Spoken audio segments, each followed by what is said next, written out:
Hey everybody out there in YouTube land, Jake of the OneManBand is back again. We are back talking about RWBY. It's that time of week again. And this time we didn't get an episode, though a little bit disappointing. I'm sure all you guys were really hoping to see what was in store next for our heroines. But I really think that what they're doing right now with these sort of world lore explanation videos, it's really going to give us more insight on how the world of Remnant works and kind of give us insight on background in the RWBY lore. And what better way to start it out with the one thing that really defines it: dust. Basically the source of magic, power in the world of Remnant. So there's a lot to talk about, but basically I'm just going to be going over what the video has said and kind of giving my own spin and thoughts onto it. But if you want, like, you know, the real concrete stuff, just go watch the video again. But basically, let's get started, shall we? Alright, so we know that dust is a naturally occurring energy propellant. It basically is energy in physical form, and it comes in four basic raw forms, which fire, ice, earth, and wind. That's basically what I've broken it down. That's kind of like what the symbols kind of hinted at. Now the actual like names for them, I know that fire's is burn. That's its official name, but we know that the element's fire. But I'm not sure about what water, earth, and wind are actually called. That's probably my fault. They've probably said it, and I just are too stupid to figure it out. But anyway, so there's the four basic building blocks of dust. And when you combine some, they create other forms. So probably mixing fire and wind would create lightning, maybe water and earth would create ice or something along those lines. But anyway, it said in the video that dust can be combined both naturally and artificially. So there's probably some things that naturally occur in nature, such as lightning and stuff like that, lightning and ice, but then there's probably some things that don't occur within nature that happens when you combine dust. We haven't really seen that many different dust combinations. I mean, we've seen electricity, we've seen the basics, we've seen a form of telekinesis with Glenda Goodwitch, but as for actual combinations and like, oh, that was really freaking awesome, it was radiation or something like that, we haven't seen those yet. So once again, something to look forward to. And then there's the uses of dust. There's dust use in its raw form, where you just harness its natural power. Oh, and I'm sorry I didn't bring this up earlier, but dust is controlled by using the aura that a person or faunus has. So the aura amplifies the dust, bringing out its magical power and stuff like that. So now that that's out of the way, using dust in its raw form, it's very powerful, but you need to have a lot of control in order to control it. Duh. Or else it could completely overcome you. Now, I believe probably Weiss is the best explanation so far of controlling dust in its raw form, due to the point that what her glyphs do.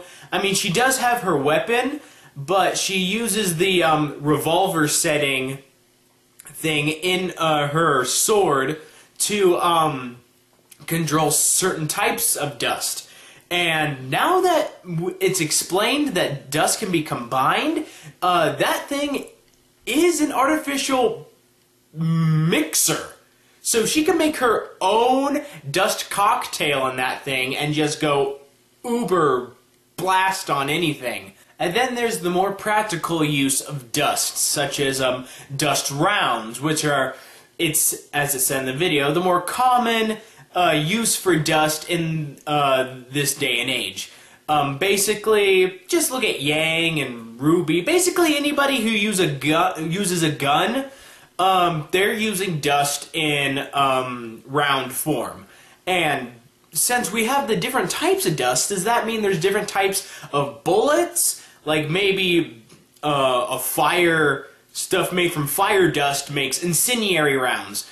And then there's maybe freeze rounds, hard slugs, electricity rounds. You know, who knows? I would like to see some more dynamic uses of ammunition, like maybe some ammunition that like melts rock or makes stuff freeze, or is an EMP pulse. Kind of like what we saw from Neptune's weapon. His weapon seems to use sort of lightning / water dust. Just because his name is Neptune. It makes sense. And then there's the third use of dust, which is fusing, where people have used dust to fuse with their clothing and probably maybe even their weapons. Like, I don't know, melted down a crystal of dust, I don't even know if that's possible, and then forge it into a sword or something like that. But we have seen dust implemented in clothing with Cinder. Her dress seems to be the power. It seems to be her weapon and her conduit for using dust.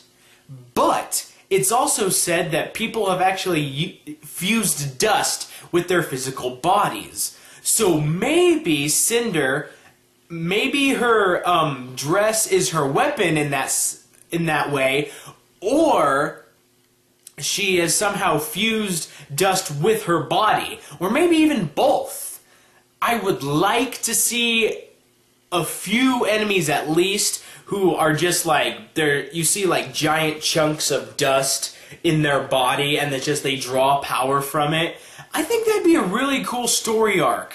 Like there's a cult or something going around shoving dust into people's sternums or something. I just think it'd be cool. Definitely something that we should look out for in the future, though. And with all this use of dust and how important it is to the people of Remnant, you know, they use it from anything from airships to androids, weapons, probably even electricity. It makes you really wonder, where did it actually come from? I mean, did it come from space? You know, maybe some ancient civilization made it? Or, you know, who knows? It could be anything. Was it a blessing from God or something that he bestowed upon the humans? Oh, wait a minute. Thinking back to the intro sequence in Volume 1, it stated that, man was born from dust. So maybe dust and crystal form are like the crystallized bodies of deceased people, maybe? And the power locked into the dust crystals is crystallized aura from the dead people. That's a good idea. Maybe. Yeah.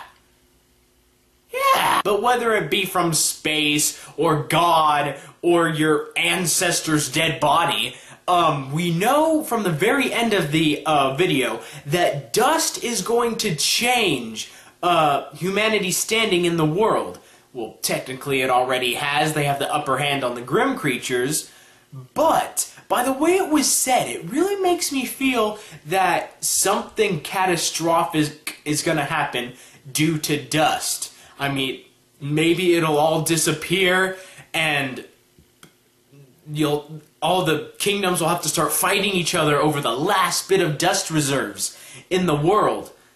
Or maybe dust is kind of it's a form of kind of like the lambent from the Gears of War series, how because the lambic came from emulsion, which was a fuel source to the humans, but it was also a bacteria that mutated organic material when it, due to concentrated exposure. You know, maybe, I mean, who knows? The dust could be anything and do anything. It's limitless what can happen. But anyway, guys, that's pretty much everything I got this episode. I mean, it's probably not all that much, but once again, it wasn't really that long of a video. But I am looking forward to more of these videos. This is what we need. We need hard lore from this series to help us, you know, then build upon that lore with more lore, making RWBY a more alive universe. I mean, we already have like OCs and stuff like that floating around, but until we really have the concrete foundation of the world of Remnant, we can't really go anywhere with it. So hopefully with these videos coming out probably once every 4 weeks, it'll help us build that foundation to help the community, us, the fans, you know, build RWBY up into, you know, something bigger and awesome. But until that day comes, this has been Jake of the One-Man Band. I am signing off for this episode. Be a nice person. Tip your waitresses. Like and favorite you've enjoyed. Subscribe. Leave your comments and theories down below. I will see you guys next time. Yeah!